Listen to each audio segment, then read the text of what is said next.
चलेगी, तेरी तानाशाही नहीं चलेगी, नहीं चलेगी।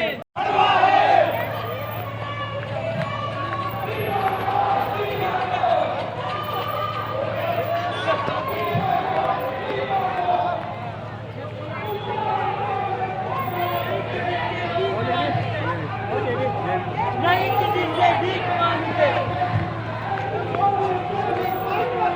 नहीं चलेगी, नहीं चलेगी, नहीं चलेगी, नहीं चलेगी। मोदी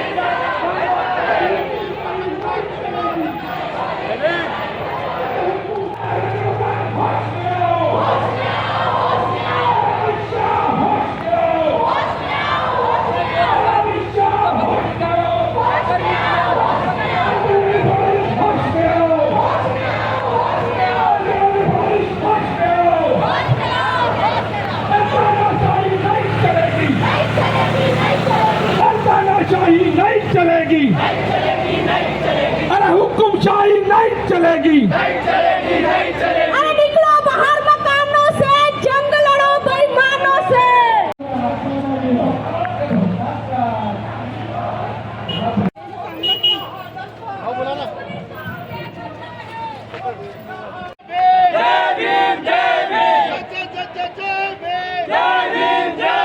मोदी सरकार हाय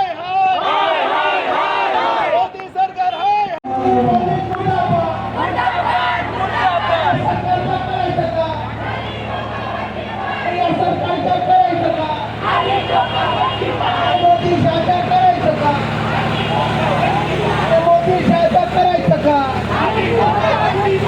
नीम का पत्ता कड़वा है, नीम का पत्ता कड़वा है, नीम का पत्ता कड़वा है, नीम का पत्ता कड़वा है, अमित साला भडवा है। अरे नीम का पत्ता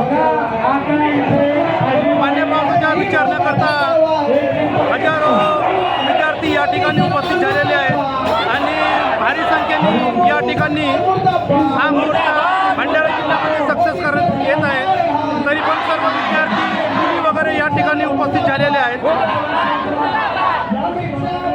जसे जमेल तसे या ठिकाणी सर्व लोक या ठिकाणी उपस्थित झालेले आहेत आणि भारी संख्येने या ठिकाणी स्टुडंट लोक या ठिकाणी उपस्थित झालेले आहेत आणि याचा विचार न करता सर्व या ठिकाणी उपस्थित झालेले आहेत।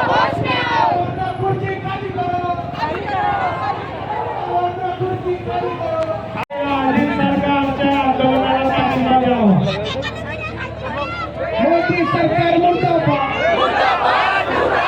मोदी सरकार मुर्दाबाद, नहीं चलेगी, नहीं चलेगी,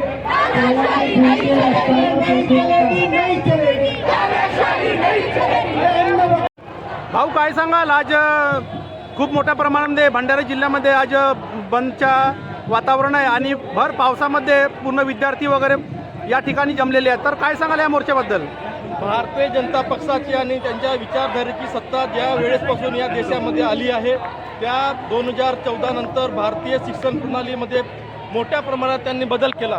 तरुण लोकांना, विद्यार्थ्यांना त्यांनी त्यांच्या हक्कासाठी जे नीट परीक्षा असेल किंवा बाकी इतर क्षेत्रातील ज्या परीक्षा होत्या त्या जवळपास 152 परीक्षा त्यांच्या या सरकारच्या काळात लीक झालेल्या आहेत। यामुळे आपण समजू शकतो की ही भारतीय जनता पक्षाची मनुस्मृतीवादी आणि RSSचे दलाल असलेली ही सरकार देशातील विद्यार्थ्यांच्या भवितव्य बर्बाद करण्याचं काम या ठिकाणी करत आहे।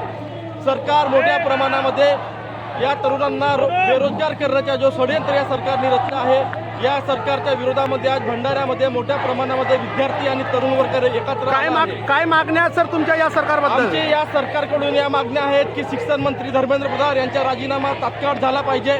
दिल्लीमध्ये ज्या पद्धतीने विद्यार्थ्यांवरती अमानुष पद्धतीने लाठीचार्ज झाला त्या ठिकाणी दोषी असलेल्या पोलीस प्रशासन आणि त्यांना आदेश देणारे सर्व अधिकारी यांच्यावरती तात्काळ कारवाई झाली पाहिजे।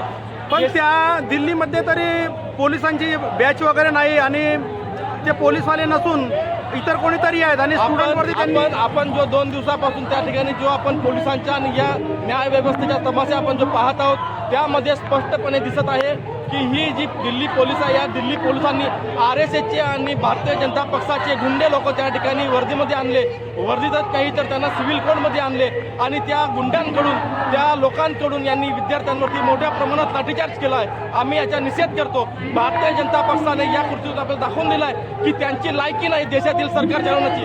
त्यांची लायकी आहे फक्त हिंदू, मुस्लिम, शीख, ईसाई यामध्ये दिवस पसरवून या देशातील वातावरण दूषित करण्याची. मी या माध्यमातून आज या ठिकाणी बोलू शकतो की मोदी आणि अमित शहा आणि त्यांच्या विचारधारेवर असणारी ही जी व्यवस्था आहे ही नपुंसक आहे. त्यांच्या हातातून या देशातील सत्ता गेली पाहिजे आणि सर्वसामान्यांचे विचार करणारी जी एक नवीन आयडियोलॉजी या ठिकाणी तयार होत आहे, त्यांच्या हातामध्ये भारतीय देशाची ही सत्ता आली पाहिजे. मोदी सेवा संघ का जिला अध्यक्ष होने के नाते आज जो भंडारे शहर में बड़े तादाद में मोर्चा निकाला गया है, ये कारण है कि हमारे आदर्श नेता वांगचुक जी ये 25 दिन हो गए अभी तक वो आमरण अनशन पे है और दिल्ली पुलिस के बहाने से केंद्र सरकार ने हमारे बच्चों के ऊपर जो लाठीचार्ज चलाया है, हमारे माँ बहन के कपड़े फाड़े हैं, उनके अत्याचार किए हैं, उनके विरोध में हमारे विद्यार्थियों को न्याय मिलना चाहिए क्योंकि इस सरकार ने हमारे विद्यार्थियों को तानाशाही से आकर हमारे बच्चों के साथ खिलवाड़ कर रही है. हमारे बच्चों को रोजगार नहीं मिल रहा है, हमारे बच्चों को नौकरी नहीं मिल रही है. इसके विरोध में भंडारा शहर में बड़े जोर से कि मोदी सरकार का निषेध करने के लिए, उनकी अंतिम यात्रा निकालने के लिए हमारे भंडारे शहर में आए. जब तक हमारे विद्यार्थियों की मांग पूरी नहीं होती तब तक हम भंडारे शहर से हिलने वाले नहीं है और हम आगे चलकर हम जंतर मंतर पे जाके भी अगर टाइम आए तो अपना जान का बलिदान देने के लिए तैयार है. जय हिंद, जय भारत.